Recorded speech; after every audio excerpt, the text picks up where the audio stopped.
brought to you by the Dow Health.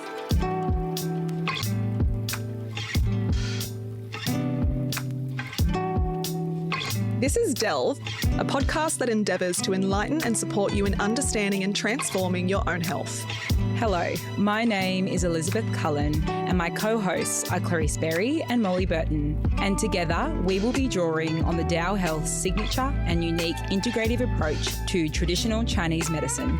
So take a seat at our table, grab a tea, and let's dive deep into the enduring legacy and evolution of medical practices over time. This episode is proudly brought to you by Vitally, our trusted platform for connecting patients with practitioner-recommended supplements and lifestyle products. As a practitioner, Vitaly's platform is seamless to recommend everything from high-quality, practitioner-only supplements to non-toxic skincare, eco-friendly cleaning products, and wholesome, healthy snacks, all in the one place. For patients, Vitally supports your health journey in the most convenient way possible by bringing high-quality options right to your doorstep, curated by your practitioner, just for you. Thank you so much to Vitally for making this episode of Delve possible. Hello and welcome to our first ever episode of Delve by the Dow Health. For those of you listeners who don't know who we are, myself, Liz and Molly are three traditional Chinese medicine practitioners that have been practicing in Sydney for several years now. Now, before we introduce ourselves and get into the show, I thought I would let you guys know what the show's all about. So this podcast is something we've had in the pipeline for probably, at least the last 18 months. We saw a strong need for an educational platform that really unpacked the modalities, history, and the use of evidence-based Chinese medicine and acupuncture as a primary source of healthcare for the plethora of women's health conditions that we see in clinic every day. This podcast came from a desire not only to create an educational platform for our patients and our new listeners, but to open some really important conversations around the complex nature of women's health conditions, fertility, from both an Eastern and Western lens. We get lots of questions from our patients on their cycles, on their fertility journeys, and we thought if one person is asking about women's health, I'm sure there's so many more questions out there in terms of women's health. And I think, we've come here today to really open up the conversation about women's health to help women feel more informed and empowered about their health journey. And so they don't feel alone. Definitely. As well. So why delve? So the word delve means to investigate or explore something in depth. The phrase to delve into is often used when referring to an in-depth exploration or study of a topic. It can also mean to physically search deeply or dig into something, like searching through files or archives and getting to the root cause of an issue. So this is what Chinese medicine and our podcast and our clinic, the Dow Health, is all about. Yeah. The concept of getting to the root cause in Chinese medicine underpins our philosophy, which looks at the body as a whole system where everything is interconnected. The focus is not just on alleviating symptoms, but addressing the deeper underlying cause or root of the issue. So who is Delve for? Delve is for the contemporary woman who is interested in being an advocate for her own health in every situation and every season of her life. Each fortnight we'll delve into an important topic, unpack its history, and answer all of your burning questions. And later in this series, we'll also be getting some fabulous experts in their health field to come on board and shed further light on these topics through an integrative lens. We hope that our podcast Delve becomes a hub of knowledge for you that sparks conversation around your table at dinner or over a cup of tea with a friend about how you can better understand your body, build your healthcare team, and feel empowered advocating for your health throughout every season of your life. I think it's high time we introduce ourselves, ladies. Definitely. Let's get into it. So, Elizabeth, you are the founder and director of the Dow Health, and you've been practicing in the industry for over roughly 10 years now. Tell us a little bit about yourself. So, my journey with Chinese medicine began all the way back when I was 16. I had the pleasure and I think how lucky I am to have been exposed to complementary medicine, as my mum is a chiropractor. So my mum had her own practice and I was her receptionist from 10 years old. So got me working. So from 16, Mum said, I think it's time for you to have acupuncture, and I was in year 10. So she took me to the local acupuncturist who had eels in his front yard. So it was a really interesting experience. I was like, what am I getting into? This is amazing. And once I got in there and had the acupuncture, I felt a sense of calm that I'd never experienced before. It was the first experience of managing feeling calmer and my mental health with the pressures of school, with using acupuncture and herbs. So the herbs that I used at that time were the little black pearls. So I was like, wow, this is a lot to take, but I got used to it really quickly. From there, I knew that I wanted to go into complementary medicine, but I knew that I wanted to integrate Western medicine and complementary medicine in a way that I wasn't sure at that stage. So I started to explore naturopathy and then Chinese medicine. But when I finished uni and I was looking at the UAT guide, I was like, oh, there's a degree at UTS. I really want to do that. But I didn't feel brave enough to take the leap straight into Chinese med. So I went into medical science down at Wollongong and I did 6 months. And I loved the cadavers, but I just knew, I knew at the time, I was like, this isn't right for me at this stage. I need to go back to Western medicine at some point in the future, but I think it's better that I just jump into Chinese med. So for the rest of that year, I actually did a personal training group course. I didn't know about this. Yes. And I thought I'd add this as a bit of a fun fact. Fun I fact. became an acroaerobics teacher. Oh my gosh. I never actually practiced, but Can you take us through a class? I could take you through a class. Not that I'm certified. Dow does aqua aerobics. But I loved the element of movement that I learned from that. And then when I was 19, I jumped into a Bachelor of Health Science in Chinese Medicine at UTS. So that was an incredible 4 years. As we all know what that degree is like, it was absolutely intense. Working in the emergency unit at New South Wales Health at Sutherland and St George as a ward clerk throughout that time. You do night shift and then you go straight back into uni the next day because it was a 5-day course at some time throughout the uni degree. Like it was crazy, right? When you look back on it. Jam-packed, because I think it's really important to remember when you do a degree in Chinese medicine that you're not only learning a new language, but you're learning a whole new medical paradigm. And then you've also got to learn Western medicine as well. So it's an incredible degree and something that really should be truly respected. Like incredible. This medicine is amazing, which we'll go into today. Definitely. I had the honor to practice and learn in China in my 4th year. So we went to Chengdu and I did a hospital placement for 3 months. I got to explore the country, practice my Mandarin, which I had done a few beginner courses, but like... yeah, pretty rough, my Mandarin language. How's the Duolingo going? Duolingo's great. What's the little little bird? The little bird that reminds you of like... You should be practicing today. It's melted. Completely melted.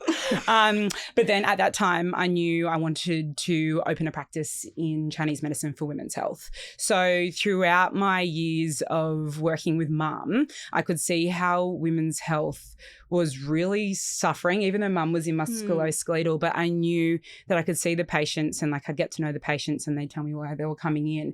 And there was this whole element of women's health that wasn't being managed properly. So I knew that I wanted to be able to provide Chinese medicine, but in a primary source of healthcare, in a clinic where people felt really comfortable to see Chinese medicine and acupuncture as another option with evidence-based treatment. So it was like, it didn't feel woo-woo to go to Chinese medicine. It was like, I'm going to go to Chinese medicine. I know that this can support my symptoms. So I started the Dow when I was 24 years old in 2016 and the clinic grew from there. So the clinic's 9 in a few weeks. Happy birthday. Happy birthday to the Dow. Yay. Amazing. The reason the clinic's called the Dow Health as well, a lot of people ask that. Yeah, actually. good question. Yeah. So the Dow Health means the way or the path. So it's a way to show my respect to Chinese medicine that this is a really beautiful, gentle practice of Chinese medicine or of medicine, of supporting a patient to get better, but helping them to do that, yes, with Chinese herbs and acupuncture, but also with the grace of the body healing itself in a way as well. Yeah. So I then had the pleasure to go back to China in 2017 and 2019, and that was my commitment to get back to China every 2 years so I could work in the hospitals.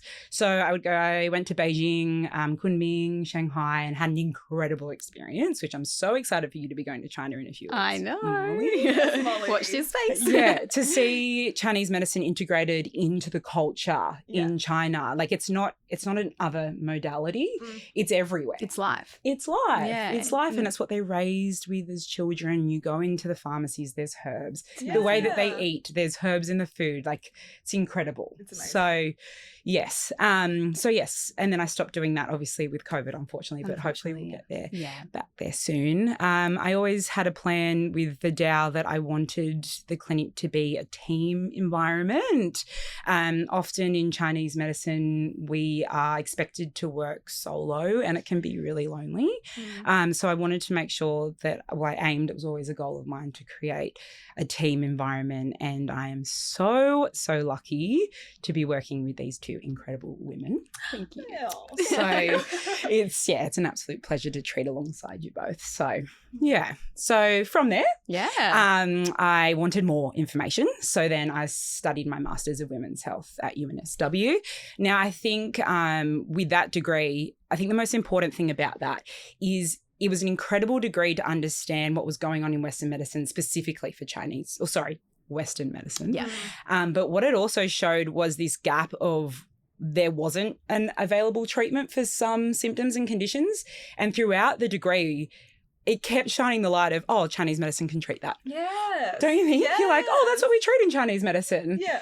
And that's not taking away from Western medicine, but what it's showing is that integrative model of care is the way forward. Yeah. Definitely. And I think we're seeing that year after year is that more specialists and Western medicine health practitioners and medical practitioners are recognising that. Yeah, definitely. Yeah. So here we are in 2025. Amazing. Year of the snake. Year of the snake. Year of growth. Yeah. Year of shedding the skin. And what amazing journey, Liz. Yeah, it's been incredible. So I can't wait. 9 years. What an achievement. Yeah. Massive. So I can't wait to see where the next decade takes us. I'm sure many decades of the DAO Health. Yeah. Beautiful. Now, I actually met Miss Molly when I was doing my university degree at UTS. So, Molly, can you tell us a little bit about yourself and also your first experiences with Chinese medicine? Definitely. So, hi, I'm Molly. Hi, Molly. I grew up on the south coast of New South Wales. Health has always been a part of my life. Mum took us to our family naturopath from, when I was 5 or 6. I always had my little supplements and bits and pieces into my dinner to make me the healthiest I could be. But it wasn't until probably when I was 15 or 16 that I was introduced to traditional Chinese medicine and acupuncture after suffering from period pain and digestive issues as a young teenager. So Mum took me off to our local acupuncturist, and that was my first experience. So having acupuncture as a teenager was really insightful to me as a young woman to understand more about my body and to also be able to see what else I could use in terms of a whole picture for my health. So that included acupuncture, but also some herbs. And I remember vividly having a particular formula that we're very familiar with at clinic called Xiaoyawan. And having that boho, which is the mint flavour, that just, I remember vividly that taste and having those herbs and how good it made me feel. Were they granules or they were granules? Oh, go you, Molly. I know, right? So mixing that with my hot water and having my herbs each morning and then going in for my treatments. And that was a really special time because I remember vividly my late nan being in the room one time and she would sit in the corner and, it's supposed to be a time when you're relaxing and it's quiet and there's nan just asking all the questions. What's going on here? So curious. And I think that's always stuck with me in terms of my journey with my career into Chinese medicine, asking lots of questions and finding out. I'm always wanting to find out more. And I think Nan's curiosity in that moment has really stuck with me in terms of, gift. yeah, traditional Chinese medicine. So after high school, I was, you know, wondering what I should do. I also thought about studying naturopathy, but I really wanted to move to the big smoke. So off I went to Sydney straight out of high school. I moved up with my sister and I enrolled at UTS. I met Clarice. Yoo-hoo. And that was the beginning of a 4-year health science degree. And like Liz said, it was jam-packed. You know, we was only talking about recently, how do we manage part-time work, study, you know, social things. I don't know. All the above. No and idea. still get through a really, really full-on degree. But we made it. We made it. We made it. And luckily enough to meet Liz in my final year and started at the Dow Health in 2021. So now 4 years on, I'm so grateful and feel so honoured to work alongside you both. In terms of women's health, and what we do each day is really special. And, you know, it's just the beginning, and I can't wait to see where we go from here together as a team. But all the women that we've helped so far and who we continue to meet and help, and their families, of course, it's really special. And I feel very honoured and grateful to be in this space and in this career. Yeah. Which led me then to find out more, like we said before. We're very curious, as you might not have realised yet, and we're always looking for more information to help better ourselves as practitioners, but also as to help our patients. Obviously, that's our goal. So I went off to UNSW and studied my Master's Women's Health Medicine alongside full-time work, and I thought that was a really great conversion of both those two medicines. So like Liz said before, studying the Western medicine background, but then treating in the clinic with my traditional Chinese medicine skills, having those knowledge, that those two parts of knowledge coming together was really transformative to me as a practitioner. And I love using both those skills. As we mentioned before, it's an integrative clinic. I think it's really important that we are able to communicate in both languages. Yeah. Absolutely. So Chinese medicine has been around for thousands of years, which we'll get into. So language can be very different in terms of healthcare. And having that knowledge there from my Master's of Women's Health Medicine has led me to be able to communicate effectively with both my patients and other healthcare practitioners to provide the best care for our patients. So yeah, a little bit of a summary of me. Amazing. But it's been an amazing journey so far. And I can't wait to see what else traditional Chinese medicine has in store for me and us as a beautiful team. Yeah, Incredible, amazing. Molly. And how about you, Clarice? I know, last but not least. So yes, my name's Clarice. I've been living in Sydney for the last 10 years. I actually grew up in Coffs Harbour, and now I live with my now husband. I'm 1 year married now, so thank you. And I have a beautiful fur child called Squishy, who's a groodle, who loves a cheeky swim at Brighton. But my first sort of experiences with Chinese medicine was when I was probably I would have been going into year 7 at that time. I got my period at a really young age and I hated it. I hated it. I would have been like 11. Oh, really? So like year 5? Yeah. Okay. So I found I had really irregular cycles, really painful periods, and we had gone to the doctor, and my mum, we didn't know how to treat it. I mean, we were offered the pill, but at that time I was so young, I didn't want to go on the pill. So my parents actually started seeing a Chinese medicine practitioner, and it was a couple of them. So my father would see the other guy and my mum would see the woman, and she started taking me to get treatments by her. And I was getting acupuncture, I was getting moxibustion, which is a herbal medicine sort of heat therapy that we use in Chinese medicine. And I was getting sent home with supplements and also herbs and the little black pearls too. And I felt amazing. And I think the thing that I got the most out of it, although I loved the treatment, I felt that she explained my body, and she really went through what was happening with my hormones, what was happening with my cycle, and it just debunked everything and made it feel so much less scary. And my pain subsided and my cycles became really regular. So I was just like, wow, this is amazing. And I always knew it was something that I wanted to study. I always knew I wanted to be doing something with people. I just love being around people. And I always knew I wanted to do something with my hands. So a very hands-on modality. But actually, when I first left school, I did a gap year doing musical theatre. So here's a fun fact. Jazz hands. So yeah, I did a little gap year, lived with my sister in Brisbane. Then I moved back to Sydney and was like, you know what? I'm going to start doing this degree alongside doing some of my like performing stuff. And then I just fell in love and I went full time with my degree. And yeah, it was hard. I found it was so hard learning all the herbal medicine formula in Chinese pinyin. It was so hard because in Chinese pinyin, the formula would say like supports qi or lifts yang. But I didn't know what that meant because we were reading it in Chinese pinyin. So I found it really, really, really challenging. But I also loved the degree and loved that we went through both the Western and Eastern side and we amalgamated it together. And then, yes, after I graduated, I met Liz. And so I've been working at the DAO now for 4 years? 4 years. Yeah. 4 years alongside lovely Molly. And Liz actually inspired me to study my master's because I just found her knowledge just profound. And I was like, gosh, she's great. So I was like, I need to get to this level. Very good. And so, yeah, I ended up studying my master's in reproductive medicine at UNSW, which was a full-on degree too, but I also found it just fantastic because a lot of the consults I was having with patients at the time at the DAO, a lot of the stuff they were going through were really complex, a lot of them going through multiple rounds of IVF and talking in terminology that I was like, I don't really understand. And we didn't touch on any of that in our degree, unfortunately. It was one subject. It was one subject of gynecology, and as we know as women, it's so complex. Absolutely. So complex. Absolutely. So yeah, I really found it really informed my practice at the DAO. But the beauty of Chinese medicine is I didn't actually have to understand all of that anyway because Chinese medicine's been treating this for thousands of years. But yeah, it's fantastic to be able to stand and bridge the gap between those two medicines. And then that brings us to here today whilst we're doing our amazing first podcast, which we're actually going to start talking about the history of Chinese medicine now. This brings us to our first segment. This segment's called Dynasty, and Dynasty is where we take a historical deep dive into the origins and stories behind a specific topic.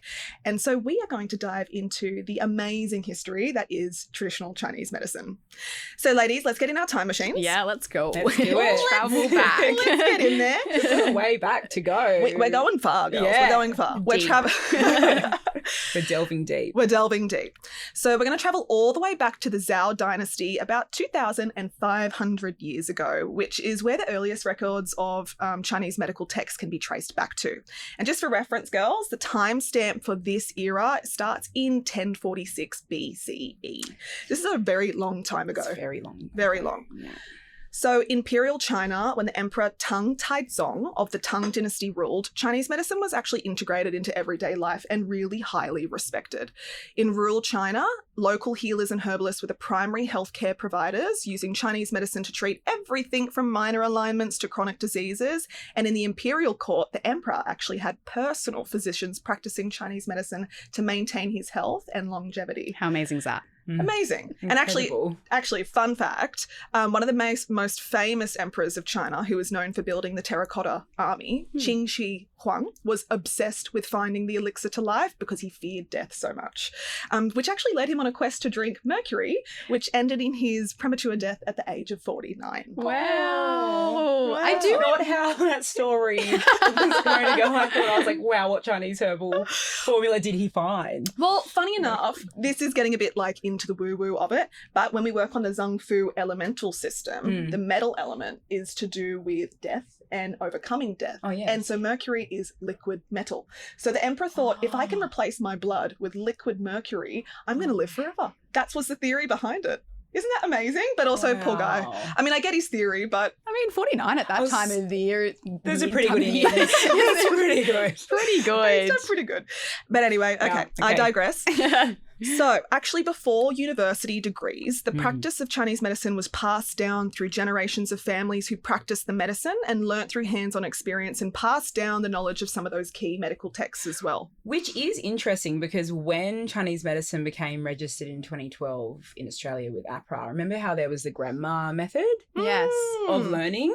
So if prior you hadn't have done a university degree, you learnt through your family via generations, there was another way to become registered. Oh, amazing. Grandmother or grandparent. Yes, I do remember method. vividly. Or you could use another practitioner who had been studying for many years as a, what's the word?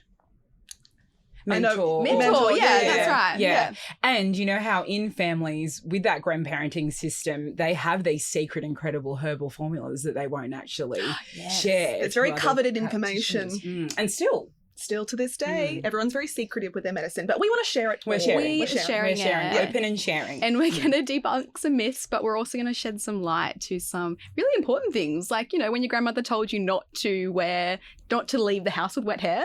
There's a reason behind it. Which, and to have your back covered, no crop tops. Exactly. Anyway, digressing. All the time. Yeah. That's our problem, isn't it? So just as modern medicine had some of those really important medical texts like On the Fabric of the Human Body or Grey's Anatomy, which I'm not talking about the show, but I really like the show. Chinese Chinese medicine also had some key, pretty big players which informed the core of our practice today. So some of the most medical texts include the Huangdi Neijing, which actually translates to the Yellow Emperor's Inner Classic, and the Lingshu, which translates to the Spiritual Pivot, which both date back to around 200 BCE. Both of these texts are considered cornerstones of Chinese medical thought and philosophy, which discuss human health and disease, the concept of qi and blood and acupuncture, and its application in diagnosing and treating various diseases, including gynecological conditions too. And then another fantastic text called the Nanjing, or the Canon of Difficulties, also had some of the earliest discussions on menstrual disorders such as amenorrhea, dysmenorrhea, infertility, and miscarriage, which is just profound knowing that that was written in 100 BCE. Like, profound.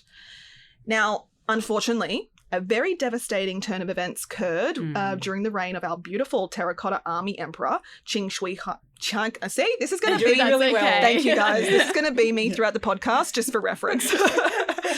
Qing Shi Huang. Beautiful. And as part of his broader campaign to unify China and establish his authority, he actually ordered a mass destruction and burning of many traditional Chinese medicine books, and also the execution of a lot of philosophers and practitioners of Chinese medicine, which sort of conflicted his ideas and his authority. And those practices were highly involved with like Confucianism or Taoism as well. So during this time, a lot of those forbidden texts were actually hidden away or copied to be preserved by scholars who opposed the emperor's policies.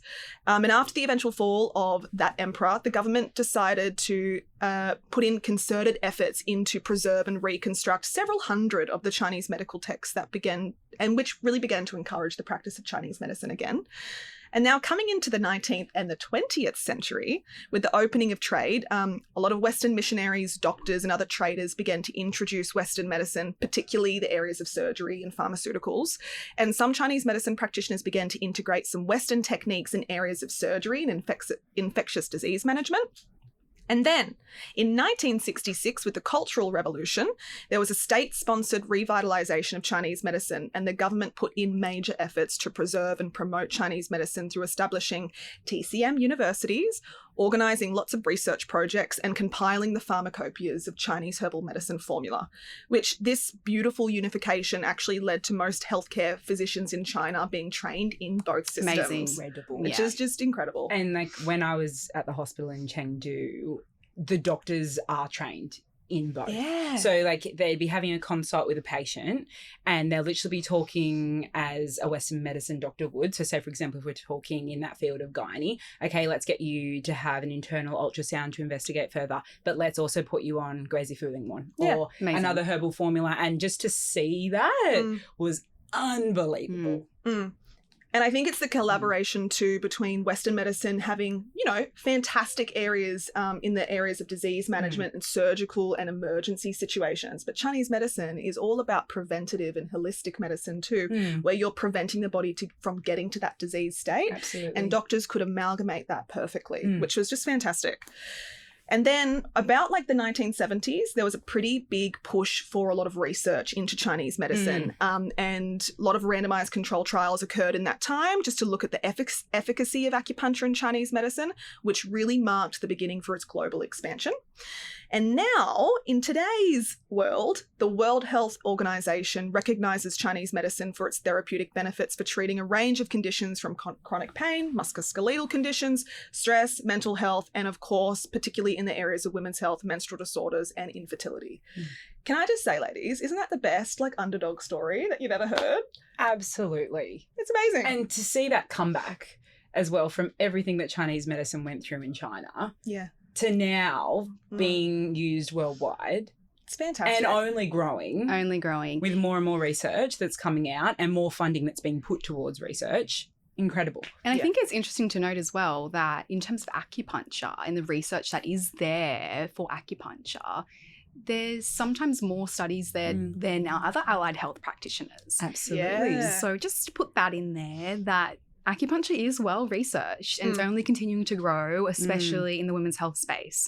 And while we're on that, I would love to rephrase the term when someone says, I don't believe in acupuncture. It's actually that you don't understand. Love it. Yeah. So if you don't understand acupuncture, there's plenty of research out there that can show you how it works and the mechanisms behind it. And evidence-based acupuncture is a wonderful website to look at that clearly breaks down research, and we can put that in the show notes. 100%. I also just would like to circle back to becoming registered in Australia in good 2012 because that was a really significant moment for Chinese medicine. Why that is so important is that it creates a set of guidelines and expectations for Chinese medicine practitioners and acupuncturists to be practicing nationally at a certain level for safety for patients. APRA is the Australian Health Practitioner Regulation Agency. Yeah. Good job, yeah. Good work. I was like, I'm going with this. I was like, am I right? Yeah. I think so. Yeah. So that was a huge moment. I was in my first year in 2012 in Chinese med. It was a really big buzz around it. I didn't understand the significance at the time. I was like, yeah, cool. This is good for the industry. Great. But now further along, I'm like, that was an amazing step forward for us. Yeah. And I think it's important that we just actually make a note on what our titles are. So the three of us, we have studied 4 years doing a Bachelor of Health Science in traditional Chinese medicine at UTS in Sydney. That has led us to be accredited as traditional Chinese medicine practitioners, acupuncturists, herbalists, and herbal dispensers. So we aren't just acupuncturists. We do so much more. And then alongside our master's degrees as well, you know, we really do have that integrative lens, which I think we should highlight because absolutely. And in addition, we have CPD points every year. CPD. Yeah. Compulsory professional development. Yeah. Very good. That is also continuing professional development. There we go. Great. But it is compulsory. It is compulsory.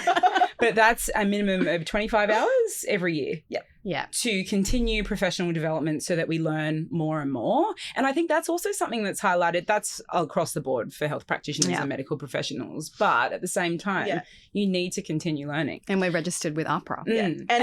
And you also have to have, like, I think 200 to 300 hours of practicing clinical Chinese. practice. In order to re-register. So it's a lot of hands-on. It's a lot. A lot of hands-on In work. addition to that title and degrees that we all have our master's degree too. So Clarice, Masters of Reproductive Medicine, incredible. And then Molly and I, Masters of Women's Health Medicine. Amazing. So I think It's that's also something that we should all be very proud of. I think we should dive into a little bit more about Chinese medicine though, because we've been talking about the terms. We've been talking about acupuncture. But let's pick our brains and Yeah. your brains on, like, what is Chinese medicine? Yeah, good point. Okay, I have to be honest about something. When I started the degree, I thought it was Chinese medicine was acupuncture and herbs. Fair enough. Yeah. But I literally just thought like it was going to be 4 years really of acupuncture. And then with those first subjects of philosophy around Chinese medicine, a lot of the students had already read The Web That Has No Weaver. Yeah, They'd wow. read the Nanjing. And I was sitting there like, What is this? What is this concept of What are qi? you talking about? And also when you're learning about, like, the zhang fu, which just translates to, like, organ systems in Chinese medicine, you're learning from the elemental like theory, which is about like fire, earth, metal, water, wood, and how those organ systems interact with each other. And I was like, what are we talking about? And then, full on. And then when the lecturer says, forget everything you know about the liver, we're starting again from an energetic component, and then we're going to build up and integrate that with Western medicine and what you know about the liver. You're like, no wonder this is 4 years. Yeah, huge. Technically, it would be great if it was 6 years. But not for us to study that long. But like there's that amount of knowledge. Honestly, but I digress again. So traditional Chinese medicine is the umbrella term. Mm-hmm. Yeah. So acupuncture is only one modality. We have acupuncture, Chinese herbal medicine, moxibustion therapy, gua sha, Chinese dietary therapy. Cupping. Did you say cupping? Yeah. Yeah. Tuina. And then we use interesting diagnostic techniques. So we use pulse diagnosis, and we also use tongue diagnosis as well, on top of a really comprehensive case history taking as well. So we've got so many different tools that we can use to diagnose and treat. And then on top of our consulting with our master's degree as well about our knowledge behind that. Yeah. So actually, when we polled our Dao Health community on Instagram, if they had had acupuncture before, 93% of them said yes. Isn't that amazing? It's beautiful. That's amazing. It just goes to show how pretty wide, well-known acupuncture is. But we have so many other modalities that people don't know about either. Absolutely. Yeah. And like the gua sha queen over here. I love gua sha. I think, do you find with your patients that they're quite surprised about the benefits of gua sha from a musculoskeletal perspective? Yeah. Yes, for cosmetic reasons and acupuncture. Yeah. But hugely. And I think a lot of the time when I'm doing my gua sha or cupping, I always preference, hey, when we're doing cupping or we're doing gua sha literally translates to like a scraping technique, which sounds terrible, but scary. It's like another massage technique where we're using a tool that either is a crystal fish tool, or sometimes I like to use Chinese soup spoons. It's got a really good grip to hold on to. You move that up and down against the muscles on the back, and it actually sounds terrible, but it breaks the capillaries in that area, which then has like a little micro trauma response, which helps relax the muscle fibers, sending in all of that new blood flow, all of the immune cells, which clean up all the inflammatory markers and the prostaglandins, which create a lot of musculoskeletal pain, relaxes the body, and it feels amazing. Opens you up. Really opens you up. Yeah. So yeah, I love my gua sha. Let's talk about, from where you're saying like breaking the capillaries up from that Western medicine perspective, but like if we were to talk about, Molly, the components of like qi blood, stagnation, free flow of qi, etc. What are those components of diagnosis that we talk about in Chinese medicine? Yeah. So when we're diagnosing and treating in traditional Chinese medicine, we talk about allowing the body to go back into homeostasis. So we talk in terms of qi, blood, yin and yang. And as individuals, we have different levels in our body. We talk about deficiencies and excess in traditional Chinese medicine. And we utilize tools like acupuncture. We utilize tools like herbal medicine to direct the qi and blood into certain areas to allow the body to achieve homeostasis. So I think it's important, in terms of traditional Chinese medicine, what are we doing? The body knows what it needs to do. It just needs a little bit of guidance, a little bit of support. We need to ensure that there's a good balance between yin and yang. So yin is our feminine energy. It's our nourishment. It's our blood.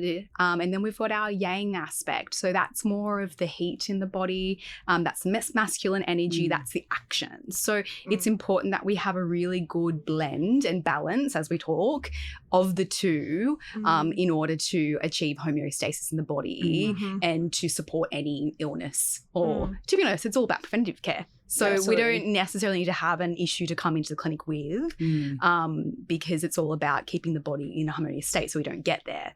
But of course, we practice that differently in Australia in terms of adapting this beautiful classical medicine into our modern world. And I think that's important to highlight as well in terms of what acupuncture does. Often, I'm going for acupuncture. Oh, do you have a sore neck? No, there's actually so much more that we can do, in terms of acupuncture for reproductive medicine, for mental health, for digestion, for heaps, for sleep, skin. Yeah. Now, on that note of acupuncture, when we polled our community online too, whether if they knew what the difference between acupuncture and dry needling is, 50% of our listeners said no. And now, Liz, I know you're particularly passionate about this issue. You've actually written a really great blog post on it on our Tao Does journal, which unpacks it. But can you really explain the confusion between these two modalities? Yes. Cool down. Yeah. Okay, so as we've spoken about, becoming an acupuncturist takes a minimum of 4 years. Becoming a dry needler takes a course on 1 weekend, so 2 days. The difference is with dry needling, there isn't that energetic system like what we're using in Chinese medicine. So we haven't really gone into this, but each acupuncture point has a specific function, and the combination of acupuncture points you're using are considered to restore the balance in the body. Based on diagnosis. Based on diagnosis. Of the individual patient. Yes, with tongue and pulse. etc. Yeah. So with dry needling, it's more so looking for that trigger point response with if there's a tight muscle, I'm going to needle that. Now, really interesting, one risk with acupuncture is a pneumothorax, which is the insertion of the needle into the lung, which then creates a collapsed lung. And that is one reason why a lot of people won't have acupuncture, because of that danger. Now, very, very interestingly, the stats of pneumothoraxes are actually not by acupuncturists, it's by dry needlers. And dry needlers include physios, massage therapists, GPs, and because of registration in 2012, they can't call themselves an acupuncturist, which is great. Now, I'm not saying that there's not a place for dry needling. Yeah. Dry needling has its place, but as we all need to, as health practitioners and medical practitioners, we need to run in our own lane. When you run in your own lane, you practice your medicine and then you refer on. And then it creates this beautiful integrative care where the patient's at the centre and you have so many other healthcare professionals looking after them to really get them the best possible outcomes. Absolutely. So the way that I suggest with patients is if they're seeing a physio, I will have a chat to their physio and just say, look, I would prefer while they're receiving acupuncture treatment that they don't receive dry needling because I'm managing those symptoms now with the acupuncture. Whereas I can imagine for a lot of our listeners, they're like, well, I get dry needling. Should I stop? Not necessarily. If you're getting dry needling for a musculoskeletal purpose, great.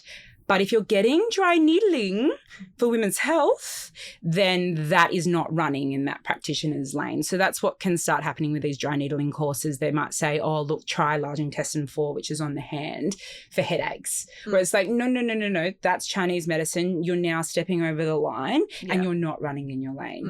The other thing with dry needling is a lot of the time those points that are contraindicated in pregnancy are not spoken about.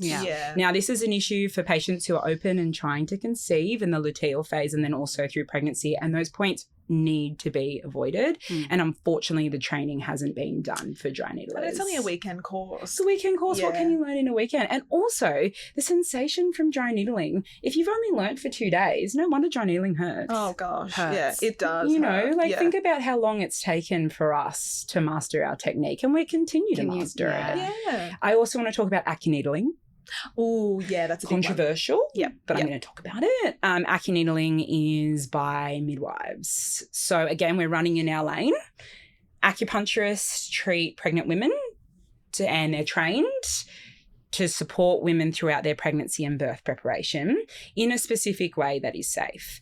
We now have midwives that are doing acuneedling, which again is a short course, and they're using needles in a way that use PC6 for nausea. But again, they're not understanding those underlying principles of why you would be using that point, which took us a minimum of 4 years plus extra training to understand of why you would use specific points and the formula of points in pregnancy.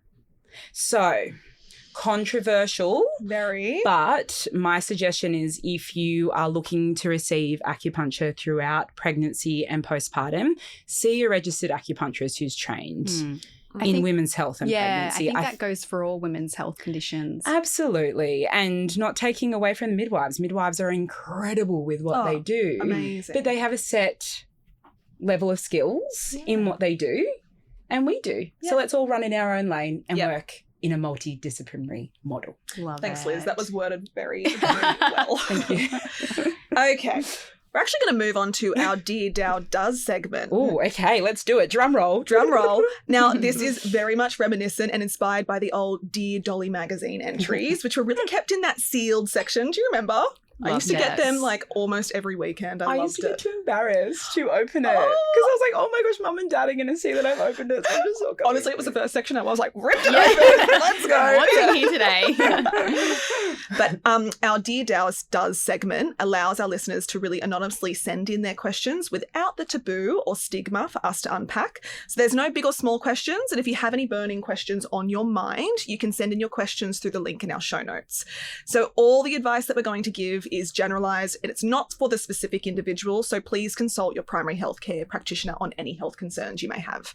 So ladies, today's question is, my husband and I are trying to conceive. Do I need to lie down after sex to help keep the sperm in? Very question. interesting. And a question that a lot of women would not be asking their GPs or fertility Yeah. specialists No. or us. No. To be But honest. one that lots of people would have on their mind So for sure. important. 100%. Oh, I think Kim Kardashian on the Kardashians like lied there with her legs up in the air Oh, against do the they? wall when she was trying to conceive. I was like, oh, girl. Well, let's start with, does the semen and the sperm fall out, Clarice? No, because when your partner ejaculates, the first portion of that ejaculate has all the sperm in there and they're like sticky Velcro. It Velcros themselves to the entry of the cervix and then they all go through the cervix very quickly.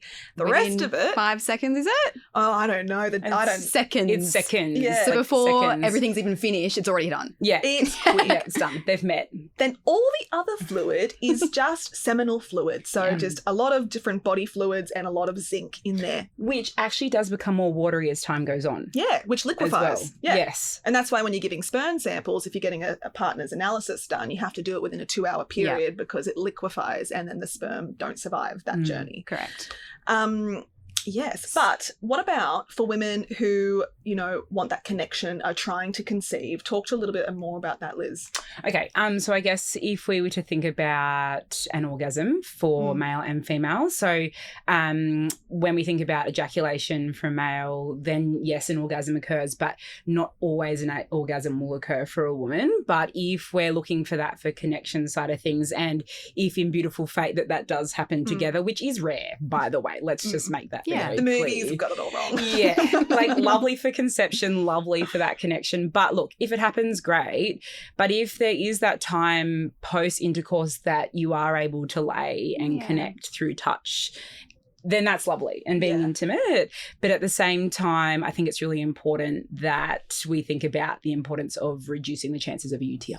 Definitely. That's more important than thinking about if the semen side of things will fall out. Yes. So Molly, why is that important? Yeah, so it's important that we do state that, because if you are prone to UTIs, we know how horrible that can be for women. So that's especially when you're trying to conceive and you're having a lot of sex. Like there's a lot of things going on. Yeah, definitely. And we do want to prevent any of those infections coming into the And body. inflammation. Oh, it's horrible. And if you had a UTI, which I think most women would have in their lifetime, it's horrible. It's painful and often can lead to antibiotic use. So if you are one of those women that are prone to UTIs, then we do obviously recommend getting up and urinating just to clear any bacteria that may have entered through the vagina. Yeah, absolutely. So I guess the question is, do I need to lie down after sex to keep the sperm in? What's the verdict? Debunked? No. It's already happened. Already before happened. you've even... Sperm really- is up there, ready to go. Yeah, Ready to go. before the penis has even exited the vagina. They're already in there. They're They're doing in their there. journey. Love They're it. swimming. They're busy. Yeah. Good. All right. All right, guys. Okay. As we wrap up our first ever episode, I thought it'd be Yes. fun to let our listeners know about our favourite Chinese medicine habits we're doing at the moment. Liz, what are you doing at the moment? Well, I'm currently 14 weeks pregnant. Exciting. Very exciting with baby number 2. We don't know the gender. So my favourite habit at the moment, in addition to fortnightly acupuncture, which has been a absolute saviour through trimester 1, and now coming into trimester 2 to support those symptoms that are associated with pregnancy, is getting my pulse felt by Molly and Clarice to predict the gender of the baby. Yes. when I do this with patients, I reckon I have like a 50% success rate. I reckon you're higher than I that, don't know. Liz. I like when I'm absolutely sure, I write it in the notes and I'm like, 100% a girl. Yeah. And then I'll get an email from a patient and they're like, it's a boy. And I'm like, I thought I had that right. But 50-50 odds, right? Yeah. Absolutely. High odds. Absolutely. But I'm loving that habit at the moment. Every week or so I'm like, okay, what do you think? What do you think as the pulse develops? So it's so much fun. yeah, I love doing absolutely. that with my pregnant patients. But I'm always like, are you so finding out the nice. gender? And I always will feel like, well, do you want to know what I'm thinking or do you want to keep that a secret? I'll pop it in the notes. Yeah, I'll Yeah. pop it I in the love notes. cycling back and like, yes. Yeah, that's right. So good, isn't it? Love it. I love it. Very What about good. you? What about you, Miss Molly? I like to utilize my cinnamons. That's a very common Chinese herb that we use in a lot of herbal formulas. I like to use that in my day-to-day, whether it's my oats or my smoothie. Just pop it in there. Even put it on my baked pumpkin. A little bit of cinnamon on top. absolutely. Yummy. Lovely. Yeah, yummy. And then utilizing any other types of herbs, whether that's my ginger and turmeric as anti-inflammatories or black sesame seed powder. Oh, absolutely. Black Fun sesame. one. Love good Yeah, black kidney sesame seeds, gin. hajima, amazing. Easy things to add Use into it your day to sweet, use day. it savoury Yeah, as well. exactly right. And dosage-wise? Teaspoon, tablespoon, Yeah. honestly. Yeah. Okay. Yeah. See what you're used to. I think with the hajima or black sesame seeds, you can get to 1 tablespoon a day Yeah. easily. Yeah. So And great if you're those type of patients that love doing seed cycling too. Like really good for that luteal phase support as well. Beautiful. And how about you, Clarice? Well, you guessed it. I'm back on my gua sha. Oh, love it. This is more so beauty gua sha. So I'm using my crystal tools. I've been very slack with doing that on a weekly basis. But now that we're moving into the cooler sort of seasons, it's really nice to do that as frequently as I can, probably like 3 times a week. Getting in the jojoba oil in there, using my gua sha, I find it really does help hydrate, but also it brings up so much more colour into my skin too. So I've been trying to do that more frequently. Question for you. Do you put it in the freezer or fridge or do you just use it room temp?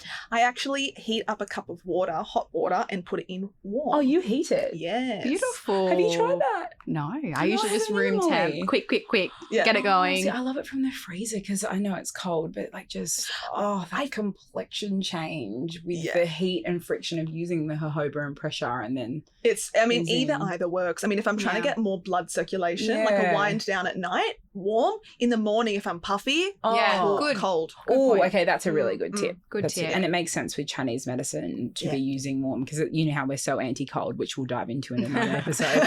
But that makes sense to do it warm. Yeah. So, yeah.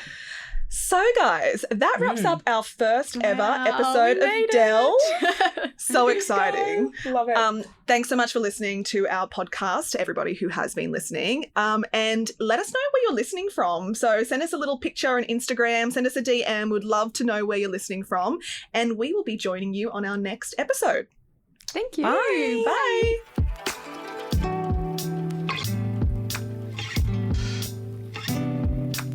Thank you for listening to this week's episode of Delve and being a part of our community. Follow @TheDow on Instagram to vote in our polls and stay connected. Ask our team a Dear Dow Does question via the link in our show notes. And for more information and to sign up to our newsletter, visit our website. The content provided on this podcast is for informational and educational purposes only. It's not intended to be a substitute for professional medical advice, diagnosis, or treatment. Always seek the advice of a qualified healthcare professional with any questions you may have regarding a medical condition.